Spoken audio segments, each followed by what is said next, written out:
Welcome, friends, family, patriots alike. Welcome to this edition of The Grid. We have a special guest with us today, Luis Rosario. Luis is an expert in healthcare insurance, and he works for America First Healthcare. He also has experience in the financial markets. Luis, welcome to The Grid today. Chris, thank you for having me. Excited to be here. Absolutely. We are so glad that you're here. And how in the world did you end up on the show? Well, I'm going to tell a very brief story. Our producer, Shaun, was in the market for healthcare insurance, for health insurance, and he was familiar with Jordan and see Jordan on a few different podcast advertisements. I think even maybe in association with Red Balloon at one time. And so Shaun went searching and he loved what he saw on your website, made a contact, and lo and behold, Luis, you were the one that helped him out. We're able to help him save some dollars, but more importantly, develop an insurance product that was consistent with his values. So again, welcome to the show, Luis, and tell us a little bit about America First Healthcare. Thank you for having me again. And yeah, funny enough, something about our CEO, Jordan, and how America First came about. Jordan was actually kicked out of a cheesecake factory for not having a vaccine. He wasn't able to dine in. He got tossed out of the place for not having a vaccine, and in turn that kind of inspired him to voice what just happened and voice his opinion. Fast forward to January 6th, he was also a part of that. He had some live footage go viral. Some of his videos had over 5 million views, 7 million views. And funny enough, a few short months later, Jordan actually got COVID. And while he was in the hospital here in Florida, they were trying to get him to take the vaccine again while at the hospital. And he kept on rejecting the vaccine. I don't want to take it. I don't want to take the vaccine. The hospital kept on pumping this medication called remdesivir, and it messed up his kidney. And in turn, this is actually what inspired him to be involved in healthcare. So we're going to take a look at American First Healthcare a little bit later. With a little promo. But I want to talk to you for a second, Luis. Tell me what gets you fired up. When we start talking about politics and the impact of that on healthcare in general, what is it that gets you passionate? Chris, I've never been a political guy. I've never been a partisan individual, whether it's all about the Republicans or all about the Democrats, but what really got me interested in politics was just seeing everything they've done to Trump the last 8 years that he's been in office or was in office. Everything started maybe back in 2015 when he was running for the primaries and everyone thought it was a joke. He's a celebrity, he's not a politician. That's actually what kind of drew my interest in him to begin with. But nobody was really taking him seriously. However, he was the only person that's not a politician and was actually carrying a formidable message, in my opinion. So, Luis, I'm just going to go out on a limb here and say you're probably not a big fan of the establishment. Not very much. Regardless of what side of the aisle it is. At least not anymore. But I think 90% of Americans agree with me. So I think you're right. And I think that's a good segue as we're going to dive into our first topic, which is what is the impact of the coming election? So, Luis, everybody knows what's going on. We've got an election on the horizon here. The debate just ended, which was really a disaster for Biden. It looked like the Democratic Party was almost turning on Biden at the end. Actually, I think that's true. We're seeing that a lot. Just even in the news today, as I was reading, so many people are calling for him to resign and just a lot of fractured.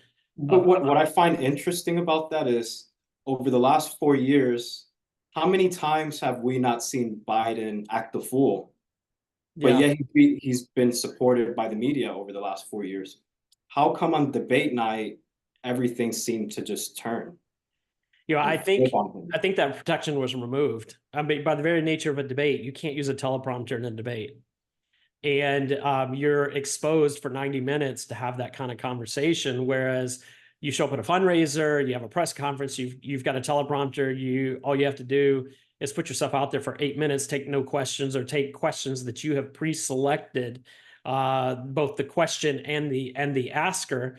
You're able to control that narrative, even though you and I mean, we all saw what was happening. We all saw the cognitive decline. I just think that protection was removed. And I think that's a pretty, it brings up a couple things for me. Number one, who actually is running the White House? We won't get in that today, but it certainly has prompted me to think that, because the kinds of things that are coming out of this administration are so progressive and so liberal. It's like nothing I've ever seen. When I thought Obama had pushed the limit, I thought no one could be as progressive as him. And yet Biden has made Obama almost look like a moderate, quite frankly. So as we think about this Who's election, really in charge here? yeah, exactly. Who's in It's not charge? America. And so when we think about this election, what's at stake for the economy? If Biden wins re-election, what is that going to do to our economy, in your opinion? Well, I can give you an easy answer. I know our taxes will be raised. Do you think that'll be beneficial? No. Who Maybe will just it be beneficial to? There's got to be someone that benefits from the citizens having higher taxes. Who benefits from this? well, the government. And I do find it ironic. There's so many rabbit trails I could take that I'm going to try to avoid, because otherwise I'll be on here for hours. But I find it interesting that the government never talks about it raising taxes. It talks about it's raising revenue. But at the end of the day, revenue is taxes. That's where they get their money. The only folks that it benefits is exactly that, is the government. And with higher taxes, how do you see that impacting the economy? Prices will go up on all goods. Wages will probably stay the same. I think that's a good point, because we've seen in the past, when the government imposes taxes on someone, the business is going to do everything it can to not go out of business. So what does it do? It passes on that cost to the consumer by raising the price of goods and services. Correct. And we see it everywhere. So I don't think many people would argue that if we look at how Trump was during his administration, the economy was roaring until we saw COVID come in, and really that was kind of a game changer. And then Biden comes in and just blows out the economy by his spending, and the prices are up more than 20% today as compared to when he came into office. But there's also another issue that I think is fundamental to this election, and that is the issue of freedom. How do you see this election, particularly if Biden wins, impacting freedom on your average American? Well, let's take it back to 2020 when Biden was already in office. People were being forced to be vaccinated. That is a great example. In fact, there was not much thought, I don't think, from the administration about how that decision impacted freedom. It was like there was no second thought. This is what's right. We're big government. We're the nanny state. And if you disagree with us, we're just going to force it down your throats. At least that's what I saw. How did you see it? That's exactly how I saw it. Even when they told everyone to put their masks on, even if they're driving in their vehicle by themselves, I don't think the government necessarily cares about our health. I think they were just telling us to comply with whatever crazy rule they were demanding. I totally agree with you. Now, I'd like to switch gears and actually talk about, because you touched on this just a little bit in our introduction today, is about the coordinated attack that you've seen come against Trump really since 2015. So, Louis, when you came on the show earlier, I asked you what you were passionate about, and you started talking about just how you saw really this establishment, this attack on Trump. And I want you to talk a little bit more about that. What are the things that you saw beginning in 2015 that really made you open your eyes? Yeah, so just seeing the way the establishment has handled Trump is what's turned me into a conservative. Here Interesting. comes a guy that he was looked at as a joke when he was originally running. He actually wins, yet when he wins fair and square, he's constantly being attacked by the media every single day of the year. It's been 8 years now, he's not in office, and he's still being attacked to this very day. So what that tells me is I want to vote for the guy that they don't want me to vote for. I love that. And that's how everything came about for me. You know, it's interesting you say that because I can't remember who I was talking to the other day, but it was I can't remember if it was a law, but I said basically if this particular person is against this, then I'm probably That's what for I'm it going for. because if they don't like it, then it's probably a good thing. And And it it's was that funny how easy you for see me, that. Chris, because it's not about, again, it's not about Democrats, Republicans.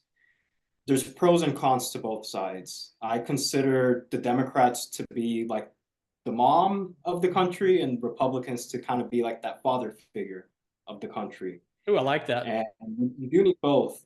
But ultimately, I don't think uh, either the media, Congress, or even the White House, like you mentioned, is actually in charge. I think we're being infiltrated from within.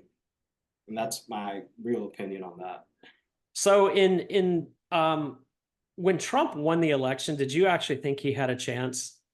I did, just on the simple fact that I felt like other Americans felt the same way I did, which was Trump is a middle finger to the establishment. And if you're constantly telling me and paying millions of dollars in advertising telling me not to vote for this guy, my intuition is only telling me this is probably the guy that has your best interest because I know the establishment doesn't have my best interest at heart. Oh, I totally agree with you. You know, one of the things, do you remember back when Trump ran the first time that the media said he had no shot? But what did you notice the first time about his ability to draw crowds, not at fundraisers, but just at rallies, especially compared to Hillary? What did you see back then? I saw the real support from the people. There's a big difference between 10 families going out to support a candidate and a big company taking a field trip and taking all of their employees to go see Hillary Clinton speak.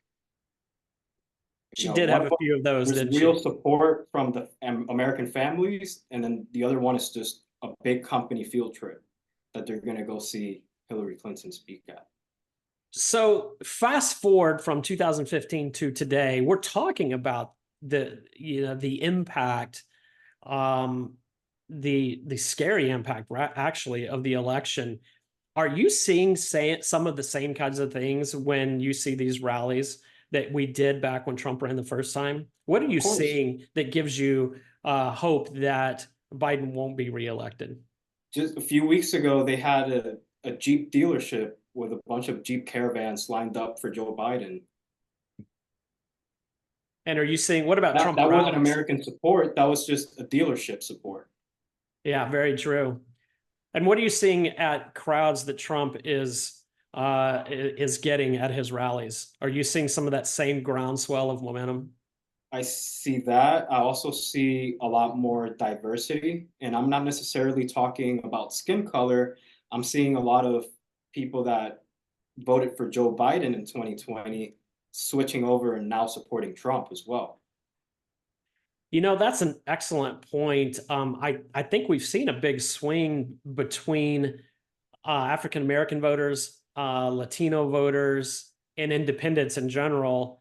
That there's been a big shift, a seismic shift. And I don't know about you. Have you seen a Joe Biden crowd that wasn't full of corporations or Jeep dealerships, that was just organic, the rank and file average American in the thousands? Have you seen any of those kind of rallies? I haven't seen those. I just think they're scared to admit it that they voted for Biden. But realistically speaking, Chris, to this day, I'm yet to find someone that voted for Biden, and I'm yet to find someone that is going to vote for Biden this year. So, according to 2020's election, Joe Biden was the most popular president of all time, receiving over 80 million votes, if I'm not mistaken. Quite a That few. means he's more popular than Obama. He was more popular than Trump. But where are the voters now? Where are they? Well, and I won't go down to this rabbit trail, but one of the problems I had with the election in 2020 is that what we saw in the voting numbers did not seem to match what we intuitively knew and saw about the average American support of the two candidates. What I saw was very low support for Joe Biden. I saw very strong support for Donald Trump. And intuitively, it felt that way. Just when you looked at the rallies, And you if I'm looked not at mistaken, during 2020's election, Trump was in the lead the until the entire absentee night ballots were counted. up until America went to sleep and we woke up and we had a new president. Yeah, that's very true. More to come. I think we both would agree that this election is super important and there's a lot at stake. There is. Here in just a moment, let's talk about the healthcare industry in general. You and I both have some expertise in that area, but before we do, let's just take a quick moment and listen to what Jordan has to say. If you reach out to us, the first thing that we're going to do is you're going to first identify the holes in your coverage and then see if you are overpaying. One way that people overpay like crazy is that they are paying for benefits they don't need. For instance, if you're a man, why would you be paying for something that covers pregnancy when you can get a plan that doesn't have that and you can save a little bit? And so a lot of people don't look into these type of examples. And so if I'm someone that doesn't know if I'm paying too much or not, I'm 100% reaching out to get a good healthcare review. And at the bare minimum, worst case scenario, we say, hey, you're good to go, you're on your way. Best case scenario, we can save you a couple $1,000s a year. Well, that was a great promo there from Jordan. I just love what you guys are doing there at your organization. Taking the government out of your healthcare. Absolutely. So let's talk about healthcare a little bit. Let's talk particularly insurance, since that's your area of expertise, Lewis. What are you seeing in the health insurance industry? Well, a lot of things, but I think my biggest concern with the healthcare industry and just the entire healthcare system is the confusion around the consumer. The consumer is very confused as to what is my plan supposed to cover, how much do services cost, who sets the cost for services? Is it the insurance company? Is it the hospital? So I just see a lot of confusion where people don't know how much insurance is supposed to cost due to the Unaffordable Care Act. People don't know how much it's supposed to cost due to the fact that some people can get it for free. Nowadays, we have undocumented folks getting it for free, sadly. Are you serious? I did not know that. Yes. So people are, I don't know if you've seen what's going on in our border, but people are pouring in from all over the world and they're getting free healthcare, free benefits. Meanwhile, my coverage is costing me at least $500 per month. So, Lewis, I'm in Texas. So, yeah, to say that I'm attuned a little bit to what's going on the border would be an understatement. So people are confused. That's shocking to me. I had no idea that you said undocumented. I still pretty comfortable using the term illegal immigrants. So illegals are coming over and they're reaping some of the benefits of free health insurance. That's stunning to me. What about regulation? Is the health insurance industry regulated? Highly regulated, I should It's say. highly regulated. The insurance industry is so highly regulated that we're actually not allowed to name drop any insurance companies on this phone call. Yeah, we don't want to push any of those buttons, but it is true. And, when I think about the hospital industry, because that's some of my background, that regulation also exists. And I am a person who really believes in the least amount of regulation possible. I believe that's where the free market thrives. I also don't think that we can't have any regulation. I think if we lived in a society where everybody operated with Judeo-Christian principles and treated each other better than themselves, I think regulation would almost be unnecessary.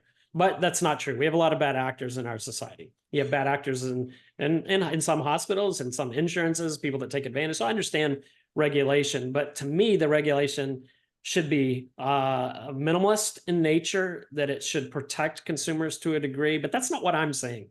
I'm seeing something far beyond that. How would you respond to that? Do you think that the regulation that you guys are under is minimalist and meant just to protect, or is it something far beyond that? Well, it's meant to protect the companies. So the regulation comes from the insurance companies covering their own butts, making sure agents aren't saying things that they're not supposed to be saying. But at the same time, that's also what's driving the cost of insurance up as well. So the more regulation a company is under, the more they have to increase their prices. Yeah, because why? And we talked about this earlier, right? Companies pass on their costs to the consumer. More Right. regulation, more cost, the consumer's going to pay. Right. It all goes down the chain. Yeah, and in the hospital world, we see the impact of regulation quite a bit. I understand the part that is protecting patients, but often the government takes the approach, they put in onerous regulations, and if you don't cross your T's and dot your I's with a piece of documentation, the government immediately claims fraud or something that's quite draconian, in my opinion. And I just don't think that's right. I've heard folks in the Department of Justice at various conferences talk about the fines and penalties that they impose on health systems as an ROI, as a return on investment, that they will tell you that for every dollar they invest in their healthcare fraud task force, they get $8 in return. I think that's crazy that a government agency would use the word taxes and penalties with the words return on investment. Yeah, Chris. So I agree with everything you're saying about regulation. I think life is easier with less regulation. Goods are more affordable with less regulation. There's more money in people's pockets with less regulation. But personally, I just don't know what we can do about it. I wish I was president, but You wish you were president, right. right? You can make some Now, changes. I don't even know if I want those problems, but I don't know what we can do about regulation personally at this point. Well, sometimes I don't either, but I think we can look at a recent Supreme Court case that may be a game changer in this area. So we're going to take a few minutes to talk about the Supreme Court case around the Chevron deference. It's almost like a vote on accountability there, right? It really is. So what happened is, now I'm going to keep this really high level for our audience. But to really understand how our government works, Congress, the House of Representatives, the Senate, they write laws. The president signs them. That's how we get laws. But at the end of the day, that's very high level. It's actually all the government agencies that actually write regulations that really govern how we implement those laws. And so a perfect example would be this, as you and I had discussed previously, is that Congress will give the Environmental Protection Agency, as an example, the ability to regulate pollutants. Why? Because they're trying to protect the environment. So Congress writes a law that says the EPA will protect the environment from pollutants. The president signs it, it becomes law. But the EPA behind the scenes writes its own regulations on how that looks. And so, for example, and we did a podcast on this some time ago about how the EPA says, well, we're now going to define a pollutant to include carbon dioxide. So now we get to regulate anything that has anything to do with carbon dioxide. Well, did Congress really intend that? Well, what's happened for the last 40 years is this doctrine, it's really called a doctrine, it's called Chevron deference, where the courts literally said, we're going to give broad authority to those regulatory agencies like the Environmental Protection Agency, like the EPA. And if they write a regulation, then it's really their job to figure out if it truly reflects what Congress intended in the law. And the courts basically said, we're going to have hands off. What to me, what that says, Lewis, is lack of accountability, that the agencies pretty much had free reign to do whatever they wanted. At least that's how I see it. So we're talking about the Environmental Protection Agency, but you could talk about Medicare. You could talk about the IRS. You could talk about all these government agencies that many of us, you and I included, feel overregulate, are very draconian, punitive in how they implement things. Well, that's sort of a nutshell. So what the Supreme Court said this past week is that, you know what, that's not right. The courts actually have a responsibility. They have a duty that if a suit is brought regarding a government agency that's gone rogue, the courts have a duty to examine that and determine if they're writing regulations that are beyond the scope of the law. I call that accountability. Is that what you would call it? That's what it sounds like. Certainly sounds like to me. Now, this ruling, Lewis, came out last week, so we don't know necessarily how it's going to be applied. But what I can tell you as a conservative, it feels like a win. The It is a question win. is, We've what is had it? 2 good wins over the past week. We have had a few good wins over the past week. Not perfect. Pretty It was disappointed about time. in the Supreme Court regarding the social media case and collusion with the White House, but there's been a lot of other ones that clearly you see the impact of having a Supreme Court that actually values the Constitution. So this Chevron deference case to me is one of the biggest game changers, but I think time's going to tell. So you said you don't know what to do about it. I think what we needed the courts to step in and say enough is enough. Why did it take so long, you think? This is something that's been in place since 84? 1984. Yeah. So I'll tell you why. And here's a passion of mine. When people talk about electing a president that reflects our values or at least supports our platform, at the end of the day, the president, in theory, cannot write law. That has to come from Congress. He can sign the law. He can drive the agenda. He can use his bully pulpit as he takes his case to the American people, but he can't write law. But what the president can do, and I think this may be one of the most important, if not the most important function of a president, is they can appoint justices to the Supreme Court. And Donald Trump appointed Brett Kavanaugh, Neil Gorsuch, and Amy Coney Barrett to the Supreme Court. 3 justices who view the law in terms of the Constitution. What was the original intent? They're called originalists. What was the original intent of the Constitution? So when we talk about electing Biden, you and I, what do we discuss? We talked about freedom. We talked about the impact on the economy. But I think one of the biggest impacts is the president's ability to appoint justices to the Supreme Court. So why do I say that? You said, why did it take so long? Because we didn't have enough people on the Supreme Court who actually valued the Constitution and thought that limited government is actually a good thing. That's my opinion. So if we don't have enough Supreme Court judges that value the Constitution, what can we say about every other department in the government? Well, I think it's a good point. I mean, I think the government speaks for itself. Government regulation comes out of government agency. Government agencies are something that continues to gather more and more power. In fact, I'll invoke a little bit of my Ronald Reagan here because I love this, but Reagan had a couple things to say about the government. The first one he said is that government agencies are the nearest thing to eternity on earth. You never get rid of them. That's true. He also said that a government agency is much like a baby, an insatiable appetite on one end and absolutely no sense of responsibility on the other. I think that hits it right on the head as well. Very good metaphor. Yeah, it's a perfect metaphor. And then the last one, and I love this, that what does a government agency do? Well, they look at something in the economy and they say, if it moves, tax it. If it keeps moving, regulate it. If it stops moving, subsidize it. Again, Reagan was brilliant in his ability to communicate, and I think that's absolutely spot on. It is true. There is no end to the appetite of a government agency. So when you talk about if we don't even have Supreme Court justices historically that value the Constitution, we already know the government agencies don't.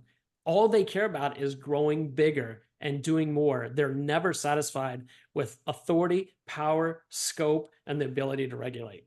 Ultimately, that's what this election comes down to.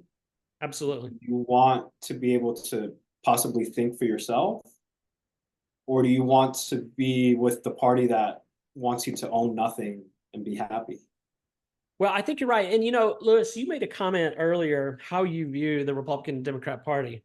The Republican is the father figure, the Democrat is the mother figure. Why I think that's so applicable here? Do we want a government that acts as our parents, or do we want the ability to have self-determination? I know where I fall on that. If you're an American, you probably fall under self-determination. Absolutely. I think called the land of the free for a reason. I think exactly. That's where our founding fathers absolutely wanted us to land. That's why they wrote the Constitution in such a way that self-determination would become a big part of that. Well, Lewis, I have really enjoyed our discussion today. It's also really nice to talk to somebody who shares similar values, particularly in regards to the state of our country, and is using that in business. As we close out today's episode, what are some last minute thoughts that you have? Vote appropriately, right? Absolutely. And honestly, everything we've talked about today is the reason why America First Healthcare was founded. You know, if you want your dollars to not go to a company that's paying for abortions, sex changes, if you want to work with a company that, regardless of the route that you take, you know the people are aligning with your values, then give us a call, and our information should be in the description box below, right? That is great. Absolutely. Contact America First Healthcare. They're going to help you find something that not just aligns with your values, but also works for you. We love what you guys are doing, Lewis. We really appreciate you being a guest on the show today. Like you said, let's close it out with vote appropriately. Till next time.